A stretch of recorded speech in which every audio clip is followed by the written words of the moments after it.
All right, man, we on episode 15. I lied. Episode 18. And we finally left the island with Captain Kuro and his weird behind Meow Band brother wearing a skimpy outfits and having a big back. And I gotta say, I'm kind of happy because I ain't gonna lie, that little arc, you want to call it an arc, was kind of boring. But like I said, Usopp joined the game, they got their ship called the Going Merry, and now they're setting off sail to the next thing, where episode 18 kind of comes into play. So I'm going to kind of speed through episode 18 because it wasn't important. It's really just filler episode, so we're just going to go ahead and get through it. The only notable thing they did so far in this episode was make their sail. The sail finally has a skull with a straw hat on it, so they're now the Straw Hat Pirates, which is really cool. But they end up sailing to Treasure Island to look for some treasure because, of course, Nami all about the gold. She all about the riches, and she want her bread. Once they get to the island, they realize it's not as spooky as it was. They did see a whole bunch of creepy-looking animals, but all the animals are just weird animals. They're not really dangerous or anything like that. They met this one guy and stuck inside of a treasure box. At first, I'm thinking he's like the weird creepy animals where he's like a hybrid treasure box man, but he actually just fell into the box, and then go into his backstory. So his crew ended up leaving him on the island because they were looking for treasure, but he saw that they didn't check one spot and it was on top of a cliff, so he started climbing up all the way to the top of the cliff. But when he did that, brother's hand done slipped, and then he fell all the way down, bust his tooth out of his mouth, and fell inside of a treasure box, and nobody was there to help him out of it, so he was stuck in that treasure box for 20 years, and he's still there. The only notable thing I could kind of say they did was a little bit of character development with Luffy, where they decided to help the treasure box man named Gaiman and actually look for his treasure, because when he climbed to the top of that cliff, he wasn't actually able to open the treasure boxes that he found because he slipped, and he couldn't climb because he was in a treasure box his whole life. Personally, I believe he could have just climbed up there with his hands, you know, like free arming it without using his legs, but hey, you know what I'm saying? Like 20 years, bro, you never thought of anything. He could have chipped away at the cliff or something. But anyway, they all ride on the back of this turtle cow dinosaur thing, and they go to the cliff. Luffy gets to the top, and when they get there, all the treasure boxes are empty. He, of course, kind of suspected that the whole 20 years he's been there, but he never was able to confirm it, so Luffy confirmed it for him. And actually, Luffy even offered him a spot in his pirate crew, but he respectfully declined because he wanted to stay with his weird-ass animal friend. So they end up leaving the island after that. Case closed. The episode was a bust. I hope they don't have too many of these. But the next episode, episode 19, we get into Zoro's past. And this is where I think it kind of gets important. Now listen, Zoro became a swordsman very plain and simple. He ran to the dojo talking about he wanted to battle somebody, and this big-ass forehead dude, which is a sensei, offered his daughter for Zoro to battle because she was, like, funny enough, the best one there. So far, it shows Zoro kind of learned the three-handed sword technique low-key on his own. He studied it himself almost, but when he first got into this dojo as a little kid, he just grabbed as many swords as he can grab, and he just started, like, putting them in his mouth and his hands, and he was trying to do whatever he could do with it. Now, I'm thinking Zoro's gonna do something because he has all this toughness. He, like, speaking big talk, and then he gets over there and he gets slapped in the face and loses. Very unfortunate. I thought he had a little bit more talent straight off the jump, but I guess, you know,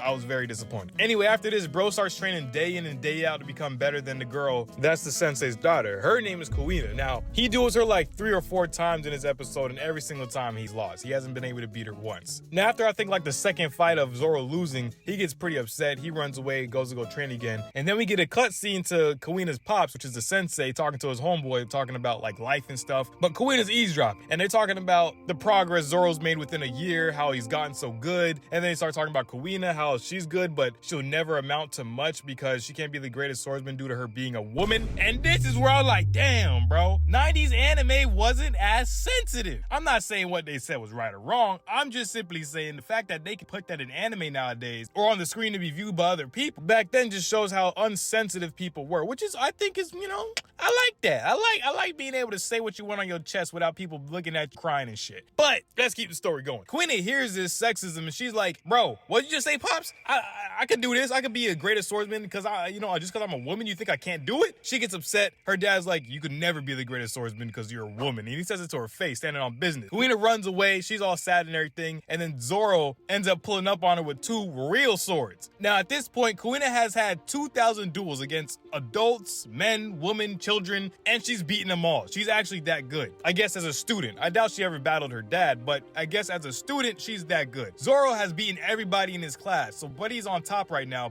and he's also beaten grown adults and stuff like that as well, using the dual sword technique, which he pretty much taught himself, but he is still yet to beat Kuina. And this time, for some reason, he wants to beat her 2001st battle, but with real sword. Of course, Kuina's gonna go ahead and take that duel, and then what happens? Zoro still loses, man. Up to this point, we still haven't seen him use a 3 sword technique, but this whole time he's training and everything, you know, strengthening his jaw, putting stuff in his mouth and doing like reps with it and everything. But we haven't seen him use a 3 sword technique yet in his little back pass thing. Now, after Kuina ends up beating him at that duel, he starts crying and blabbing about why he can't beat you, you're so strong, da-da-da. Kuina gets all heartfelt talking about, well, at least you're a man, I'm over here, I got titties, and I can't do anything because I'm a woman, and you know, one day you're gonna be stronger than I am in about a couple of years. And Zoro's like, that's BS, bro. You can be great because you have technique. And let's promise each other right now that one of us will become the greatest swordsman or woman. Swordswoman?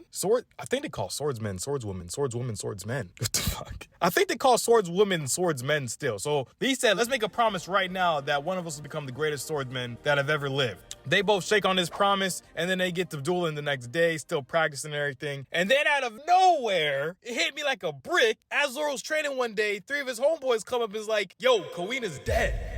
And I was like, no, they just promised a promise, man. That's so tough. Zoro, of course, don't really bat too much of a tear, but he's down and out. You can tell he's fighting with anger and everything. And then he ends up talking to the sensei. And this is where he gets his 3rd sword. So they're saying Kuina slipped and fell trying to get a stone to sharpen her damn sword. I thought the dad killed her low-key before this, but after seeing him talk with Zoro and having a discussion about life, saying that, you know, whenever he sees Zoro brings sadness because what he's done for Kuina and bringing her up and all that kind of stuff, I'm realizing that he actually did kind of care about his daughter. Because before this, he didn't really show too much heart with her. He was kind of just being a sensei the whole time. So I didn't know if he loved her, or he just like, that's my woman daughter, you know what I'm saying? Pointless space that's getting taken up. You know what I'm saying? Like that old head Japanese mentality of women. I didn't know if it was like that. But he did love her. As Zoro and the sensei were speaking, Zoro saw that the sensei had her sword next to him, and he asked her for the sword. And this is where that 3rd sword comes into play that he puts in his mouth. That's Kuina's sword. So it's pretty cool to see where he actually got it, how it all became a thing, and you know, pretty dope. After this, we get one glimpse of Zoro using a 3 sword technique after he's aged. He's about 18 now, using that technique that he taught himself, basically. And then he ends up leaving his sensei and leaving the island and, you know, going about his day. Now, Zoro ends up getting woken up from his sleep. That allowed us to get into this whole backstory in the first place. And of course, it's by Luffy and Usopp. They're doing some cannon fire, trying to do some target practice for when they probably do get raided or something like that on the sea. We see that Usopp is actually a really good marksman because, of course, he's the guy with the slingshot. He's been using little balls to like hit people his whole life. Pause. So he's naturally gifted with the marksmanship of cannon fire too, I guess. So now he's the marksman. After which they all get gathered in their little dining hall and they're talking about the next person they need on their ship. And they're talking about maybe a musician, maybe a chef. And they were somewhat undecided on what person will be next. But I'm thinking they're probably going to at least get a musician and a chef. So most likely both of these people are going to come up. So they actually do decide that Nami's going to be the chef. But then we start hearing this dude talking about some big business on their ship out of nowhere. Like, hey, y'all come here and try to kill my friend. You try to take out my partner, da-da-da-da-da. And come to find out, it's Zoro's homeboys from the past from when he used to be a bounty hunter. When Usopp and Luffy were doing target practice, they shot a cannonball at this island and hit it, which is good. But the people on the island, which was Zoro's old bounty hunter friends, were kind of affected by it. So he swam over to their ship and started trying to pick a fight with Luffy. But of course, he shut that up really quick. Zoro comes out, sees him. He's like, bro, what you doing? And then he tells the whole story of what I just told you about him getting hit by the cannonball fire and everything like that. His homeboy ends up having scurvy, and Nami ends up helping him out by telling Luffy and Usopp to put some lime juice in his mouth. And that kind of cures him for a little bit.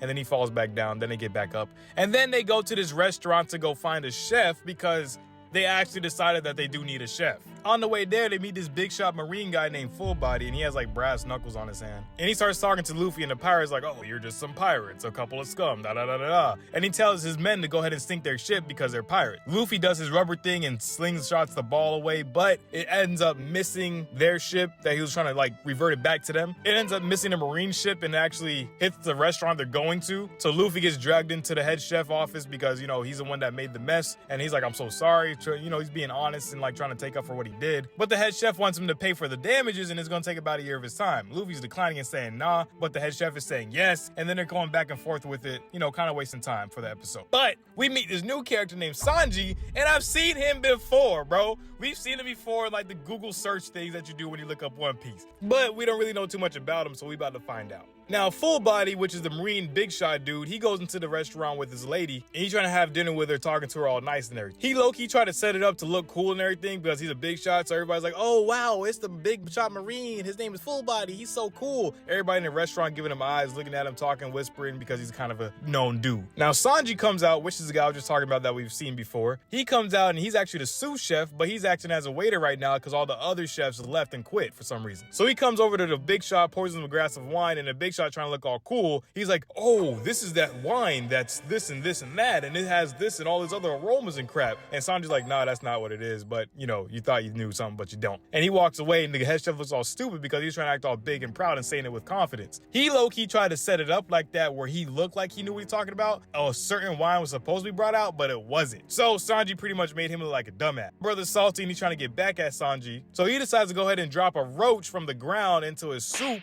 and try to make a complaint talking about, oh, why is there a bug in my soup? This restaurant's dirty. And Sanji's like, I don't know, looks like the bug is floating or dying, I can't tell. Everybody starts laughing at the big shot Full Body again. Now he's upset big time. Brother smashes the table he's sitting at. He's like, no one laughs at me, I'm Full Body, da da da da da. His old lady trying to tell him to calm down. He pushes his old lady off, she falls to the ground. He's looking like a big dickhead right now. But Sanji's upset that he spilled his soup that he worked 3 days on. And Sanji's like, bruh, I know you ain't just do that. Now we cut the scene and we see Zoro and the gang rowboating over to the restaurant, but we hear a whole bunch of commotion and all this other stuff when they get to that restaurant. And by the time they get there, Sanji got the Full Body dude in a damn fist grip by the neck of his collar talking about, don't you ever waste no food around me again, or you're gonna hear more about me, da da da da da. And then we get the to be continued. And I think, hey man, we about to see the next person on the damn ship. After they get this whole crew together, because that's what we're going through right now, they need about 2 more people, they said. So after they get the crew together, I think this is when we finally get into the part of actually being able to say we a part of the One Piece gang. Because we seen the whole development so far. So if y'all sticking around, man, I really appreciate you. We gonna see the next video coming next Wednesday. And like, comment, subscribe, and I'll see you in the next video. Peace!